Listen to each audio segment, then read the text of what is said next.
வணக்கம் ட்ரீமர்ஸ், நான் தான் உங்கள் ட்ரீம் சேஞ்சர். இந்த வீடியோவில் ஒன் பீஸ் வந்து வேர்ல்டு உலக போகுது அப்படின்னு சொல்லியிருப்பார் நம்ம டாக்டர் வேகாபங்க். அது எப்படிரா அப்படின்றத இந்த வீடியோவில் பார்க்க போகிறோம்.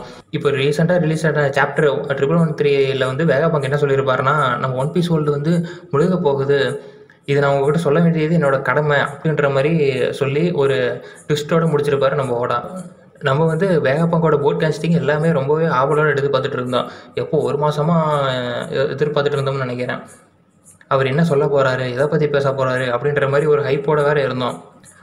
அவர் வந்து வாய்ட் செஞ்சுரியை பற்றி பேசுவாரா, இல்லை செலஸ்டியல் ட்ராகன்ஸை பற்றி பேசுவாரா, இல்லை அந்த 5 எல்டர்ஸ் யார் அப்படின்றத பற்றி பேசுவாரா, இந்த மாதிரி நிறைய கேள்விகள் இருந்தது. நிறைய ஃபேன் தியரிஸும் நிறையா போயிட்டு இருந்தது. பட் அது எதுவுமே இல்லாமல் ஓடா வந்து அவர் இஷ்டத்துக்கு இது எதுவுமே இல்லைடா, நான் சொல்கிறேன் அதை நீங்கள் கேளுங்க அப்படின்ற மாதிரி ஃபேன் தியரிஸ்க்கெலாம் ஒரு முட்டு கட்டிக்கிட்டு இந்த ஒன் பீஸ் வேர்ல்டு வந்து முழுக போகுது அப்படின்ற மாதிரி ஒரு ட்விஸ்ட்டோடு அந்த சாப்டர் முடிச்சு வச்சுருப்பாரு.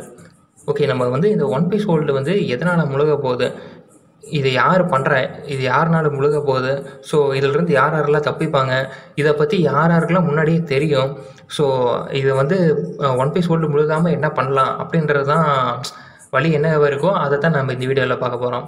ஃபஸ்ட்டு வேகாபங்க் சொல்லிட்டாரு. வேகாபங்க் சொன்ன உடனே அது டக்குன்னு நடந்துருமா அப்படின்னு கேட்டால் அது இல்லை. ஆனால் அது கண்டிப்பாக நடக்கும். ஏன்னா ஃப்யூச்சரில் அது கண்டிப்பாக நடக்கும். அதனால தான் அவர் இப்போவே சாவருக்கு முன்னாடியே இந்த எச்சரிக்கையை சொல்கிறாரு.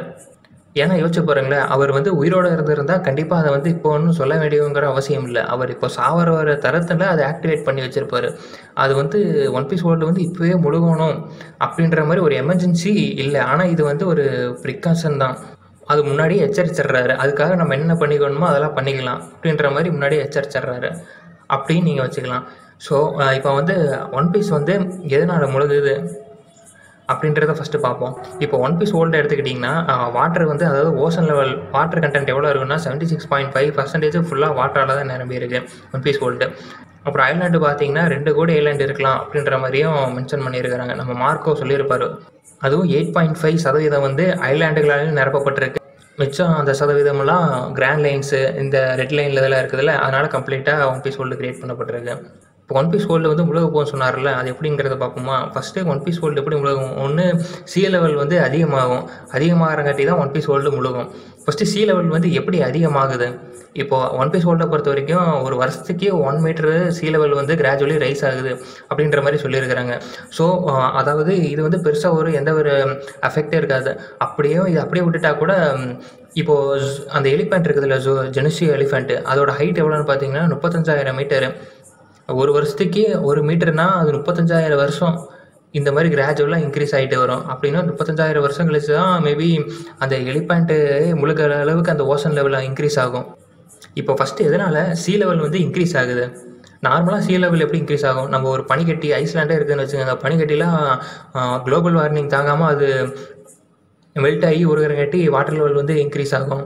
அதனால் நிறைய சுனாமி இதெல்லாம் நிறையா க்ரியேட் ஆகுது. நம்மளுக்கு வாட்டர் செவன்லேயே ஓடா வந்து ஃபோர்ஸாடாக பண்ணியிருப்பார். அக்வா லெவனுங்கிற அந்த டிசாஸ்டர் வரும், அது வந்து வாட்டர் செவன்லேயே முழுகடிச்சிட்டு அது சீ லெவல் எப்போ இன்க்ரீஸ் ஆகுதோ அப்போல்லாம் அந்த வாட்டர் செவன்லேயே மொத்தமாக முழுகிற மாதிரி காமிச்சிருப்பாங்க. ஐஸ்பர்க் வந்து அப்போவே மென்ஷன் பண்ணியிருப்பார். ஃப்ராங்கி ஐஸ்பர்க் இவரோட குரு இருக்கிறார்ல டாம், அப்போவே அவர் வந்து தண்ணியில் போகிற மாதிரி ட்ரெயின் உருவாக்கணும் அப்படின்ற மாதிரி உருவாக்கி வச்சுருப்பார். அதுக்கப்புறம் நம்ம ஐஸ்பர்க் என்ன பண்ணுவான்னா, ஃபியூச்சரிஸ்டிக்காக ஒரு ஃப்ளோட்டிங் மிதக்கக்கூடிய ஒரு சிட்டியை உருவாக்கணும் அப்படின்னு சொல்லிட்டு அவன் அதுக்கு ப்ளூ பிரிண்ட் போட்டு க்ரியேட் பண்ணிகிட்டு இருப்பான் நம்ம ஐஸ்பர்க்கு. நீங்கள் வந்து இதிலே புரிஞ்சுக்கலாம். ஸோ எப்படி பார்த்தாலும் ஒன் பீஸ் வேர்ல்டு முழுக போகுது, பட் அது சீக்கிரம் இல்லை, அதுக்கு என்ன டைம் இருக்குது. ஸோ அதுக்குள்ளே நம்ம வந்து இந்த மாதிரி மிதக்கிற சிட்டி ஆகட்டும், இந்த தன் கடல்லையே போகிற ட்ரெயின் ஆகட்டும், இதெல்லாம் முன்னாடியே உருவாக்கிறணும் அப்படின்ற மாதிரியே ஆரம்பத்துலேருந்தே அவர் வந்து யோசிச்சு வச்சுருக்கிறாரு. இந்த சீ லெவல் வந்து இன்க்ரீஸ் ஆகிறதுக்கு மிகப்பெரிய காரணம் என்னென்னா, இந்த லுலுசியா கிங்டமே அழிஞ்சதில்லை மதர் ஃப்ளேம் மூலயமா. ஸோ அது ஒரு முக்கியமான காரணம். வாட்டர், அதாவது என்னிஸ்லாபில் நீங்கள் பார்த்துருப்பீங்க, அந்த என்னிஸ்லாபி அதை சுற்றியே பெரிய ஹோல் இருக்கும். அந்த பெரிய ஓசனில் அவ்வளோ பெரிய ஹோல் இருக்கும், வாட்டர் அப்படியே உள்ளே போயிட்டு இருக்கும். நீங்கள் அதுலேயே பார்த்துருக்கலாம், லுலுசி எப்படி அழியும் போது உள்ளே அந்த ஓசனுக்குள்ளே அந்த ஹோல் போச்சோ, அதே மாதிரி இங்கே அந்த என்னிஸ்லாபிலேயும் மதர் ஃப்ளேமை யூஸ் பண்ணியிருக்கிறாங்க. ஸோ அதனால தான் அந்த இடத்துல அவ்வளோ பெரிய ஹோல் இருக்குது. அதுக்கு மேலே தான் என்னிஸ்லாபியை கட்டி வச்சுருப்பானுங்க. அப்போது என்னிஸ்லாபியில் அங்கே ஹோல் இருக்கிறங்காட்டி, அதாவது ஏற்கனவே அங்கே மதர் ஃப்ளேம் யூஸ் பண்ணங்காட்டி தான் அதுக்கு பக்கத்தில் வாட்டர் சவுண்ட் இருந்திருக்கு. ஸோ அதனால தான் அந்த மாதிரி அக்வா லகுனாங்கிற ஒரு டிசாஸ்டர் வந்து அடிக்கடி வந்துட்டு போகுது. மேபி இதான் பாசிபிலிட்டியாக இருக்கணும். அதனால கூட அங்கே இருக்கிற சின்ன சின்ன ஐலாண்டு மேபி அங்கேயே அழிஞ்சிருக்கலாம். நெக்ஸ்ட்டு லுலுசியா கிங்டம் வந்து மதர் ஃப்ளேம் யூஸ் பண்ணி நம்ம ஈமோ அழிச்சாங்கல்ல, அங்கே பெரிய ஹோல் உண்டாச்சு. அந்த ஹோல் உண்டானது மட்டும் இல்லாமல் அங்கே பெரிய பெரிய ஐலாண்டு இருக்கும். கண்டிப்பாக அதுவும் முழுகி இருக்கணும். கண்டிப்பாக மதர் ஃப்ளேமை யூஸ் பண்ணங்காட்டி தான் ஓசோன் லெவல் வந்து அதிகரிக்கவே ஆரம்பிச்சிருக்கு. ஸோ இப்படியே கண்டினியூஸாக யூஸ் பண்ணிகிட்டு இருந்தால் கன்ஃபார்ம் இருக்கிற எந்த ஐலாண்டுமே இல்லாமல் எல்லா ஐலாண்டுமே தண்ணிக்குள்ளே முழுகிடும். கிட்டத்தட்ட ஃபிஷ்மேன் ஐலாண்டு மாதிரி. ரெட் லைன் வந்து நீங்கள் வந்து இயற்கையானதா அப்படின்ற மாதிரி நினச்சிங்கன்னா, எனக்கு தெரிஞ்சு அது இயற்கையானதாகவே இல்லை. கண்டிப்பாக யாராவது அந்த ரெட் லைனை வந்து கட்டியிருக்கிறது தான் வாய்ப்பு இருக்குது. மேபி அந்த 20 கிங்டம்த்தை நம்ம பிரித்து வைக்கணும் அப்படின்றக்கோசரமே அந்த ரெட் லைனை கட்டி அந்த 20 கிங்டமை பிரிக்கிறதுக்கு வாய்ப்பு இருந்திருக்கு. ஏன்னா அந்த 20 கிங்டம் மொத்தமாக ஒரு கடல் வந்து ஒன்றா இருந்தால் மக்கள்லாம் ஒற்றுமையாக இருக்காங்க. ஸோ அப்படி இருக்கக்கூடாதுங்கிறக்கோசரம் அந்த பிரிக்கிறக்கோசரம் அந்த ரெட் லைனை பிரிக்கும்போது ஒரு கம்யூனிகேஷன் வந்து இங்கேருந்து கட் ஆகும். இங்கேருந்து நீங்கள் கப்பல் எடுத்துகிட்டு நேராக போகிறதுக்கும் இங்கே நிறையா அந்த ரெட் லைன் மூலமாக அதை வந்து கிராஸ் பண்ணி போகிறதுக்கும் நிறைய ஸ்ட்ரகிள் ஏற்படும். ஸோ அது மூலமாக இந்த மாதிரி கம்யூனிகேஷன் கட் ஆகிறது, அது மூலமாக ஒரு நாட்டை ஒரு ஓசனை வந்து மொத்த இடத்தையுமே ரூல் பண்ணுறதுக்கு ஈஸியாக இருக்கும் அப்படின்னு சொல்லி கூட அந்த ரெட் லைனை கட்ட வாய்ப்பு இருந்திருக்கு. ஏன்னா அந்த ரெட் லைனுங்கிறது ஓசன் கடியில் இருந்தும் ஓசனுக்கு மேலேயும் ரொம்ப பெருசாகவும் எழும்பின செவரு மாதிரி இருக்கும். ஸோ அதனால கண்டிப்பாக இந்த ஓசன் லெவல் வந்து இன்க்ரீஸ் ஆகிருக்கு. இப்போ அந்த ரெட் லைன் அழிக்கக்கூடிய ஒரே வெப்பன்னா அது என்ன கேட்டால் ப்ளூட்டான் தான் நான் சொல்லுவேன். ப்ளூட்டான் வந்து வானக்கடையில் அமைதியாக தூங்கிட்டு இருக்கிற மாதிரி சொல்லியிருக்கிறாங்க. அந்த ப்ளூட்டானுங்கிறது என்ன வெப்பன்னா ஒரு வார்ஷிப்பு, அதாவது எவ்வளோ பெரிய ஐலாண்டாகவே இருந்தாலும் அழிக்கக்கூடிய அளவுக்கு ஒரு பெரிய பவர் கொண்ட வெப்பம் தான் அப்படின்ற மாதிரியும் ப்ளூட்டானை சொல்லியிருக்கிறாங்க. இப்போ இந்த ரெட் லைன் அழிக்கணும்னு வச்சுங்களேன், அதுக்கு ஒரே ஒரு வெப்பன்னா அது ப்ளூட்டான் மட்டும்தாங்க. அந்த ரெட் லைன் இப்போ சப்போஸ் அந்த ரெட் லைன் அழிச்சாலுமே மேபி ஃபர்தராக அந்த இடத்துல வாட்டர் லெவல், அதாவது ஓசன் லெவல் கண்டிப்பாக இன்க்ரீஸ் ஆகும். ஏன்னா ஹியூஜ் அமௌண்ட், அதாவது ஒரு ஓசனே கவர் பண்ணியிருக்குதுங்க, மொத்த இடத்தையுமே கவர் பண்ணியிருக்கு அந்த ரெட் லைனை. அதை போய் மறுபடியும் டிஸ்ட்ராய் பண்ணாலுமே அந்த இடத்துல பெரிய ஒரு நேச்சுரல் டிசாஸ்டரே ஏற்படும். ஆனால் வேறு வழியே இல்லை, ரெட் லைன் நம்ம அழிச்சு தான் ஆகணும். ஏன் கேட்டிங்கன்னா ஃபிஷ்மேன் ஐலாண்ட் வந்து ரெட் லைனுக்கு கீழே தான் நோக்கம். ஸோ ஜாய் பாயோட நோக்கம் என்ன, அது மட்டும் இல்லாமல் அந்த ஃபிஷ்மேன் ஐலாண்டில் வாழ்ந்தாங்களே அந்த குயின், அவங்களோட நோக்கம் என்னென்னா இந்த ஃபிஷ்மேன் ஐலாண்ட்லேருந்து வெளியில் கொண்டு போய், அதாவது மக்களோட ஒன்றா அவங்க வாழணும் அப்படின்றது அவங்களோட கோலாவே இருந்தது. அதுக்கு தான் முயற்சி பண்ணி இறந்து செத்து போனாங்க. ஸோ அந்த ரெட் லைன் அழிக்கிறது மூலிமா அந்த ஃபிஷ்மேன் ஐலாண்ட் வந்து கண்டிப்பாக வெளியில் வர ஆரம்பிப்பாங்க, அதாவது லேண்ட் பகுதிக்கு வர ஆரம்பிப்பாங்க. அது ஒன்று தான் தடையாக இருக்குது. வேறு வழியில் இல்லை, ரெட் லைன் அழிச்சு தான் ஆகணும். அதுக்கு ஒரே ஒரு வெப்பன் ப்ளூட்டான் மட்டும்தான். அதுவும் அந்த ரெட் லைனை யார் அழிப்பான்னு கேட்டிங்கன்னா கண்டிப்பாக வேறு யாருங்க, நம்ம லூஃபி தான். ஏன்னா ஃபிஷ்மேன் ஐலாண்ட்லேயே அதை ப்ரிடிக்ட் பண்ணுறவன் இருப்பான்ல, ஒரு பேர் பேர் தெரியல, அந்த ப்ரிடிக்ட் பண்ணுறவன் என்ன சொல்லுவான்னா நம்ம ஃபிஷ்மேன் ஐலாண்ட் அழிக்க வந்தவனே லூஃபி தான் அப்படின்ற மாதிரி அவளுக்கு ஒரு ப்ரிடிக்ஷன் கிடச்சிருக்கும். ஸோ அது மூலமாக அதை கண்டிப்பாக அவன் அப்போ ஃபிஷ்மேன் ஐலாண்டை அழிக்கலினாலும் அவன் ஃப்யூச்சரில் வந்து ஃபிஷ்மேன் ஐலாண்டை அழித்து தான் மக்களோட ஒன்றா நம்ம ஃபிஷ்மேன்ஸையும் மக்களும் ஒன்றா சேர்ந்து வாழ்கிற மாதிரி அவன் கூட்டிகிட்டு போவான். நெக்ஸ்ட்டு அங்காளி பங்காளி சண்டை, அதான் நம்ம அக்கைனும் அக்கோஜியும் சண்டை போட்டுக்குவானுங்களே ஃப்ளீட் அட்மிரல் பொசிஷனுக்கோசரம். மேபி அதில் கூட சீ லெவல் இன்க்ரீஸ் ஆகிறது கூட வாய்ப்பு இருக்கும். ஏன்னா அவனுக்கு சண்டையிலேயே அந்த ஒரு வெதர் கிளைமேட்டே சேஞ்ச் ஆகிருக்கும்.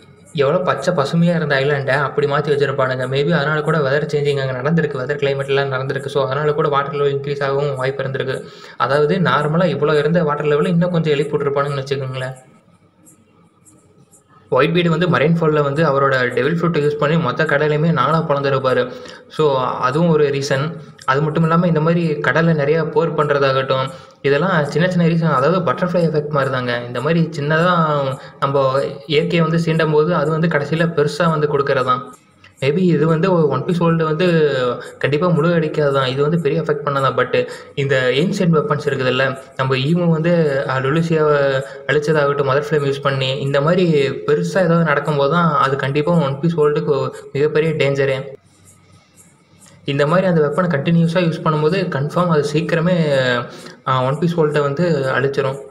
நெக்ஸ்ட்டு இந்த ஒன் பீஸ் வேர்ல்டு வந்து முழுதிலிருந்து யாரெல்லாம் தப்பிப்பாங்க அப்படின்றது கேட்டிங்கன்னா கன்ஃபார்ம் செலஸ்டியல் ட்ராகன்ஸ் தப்பிப்பாங்க, ஈமோ, அதுக்கப்புறம் 5 எல்டர்ஸ், இந்த வேர்ல்டு கவர்மெண்ட் கண்டிப்பாக தப்பிச்சிருவாங்க.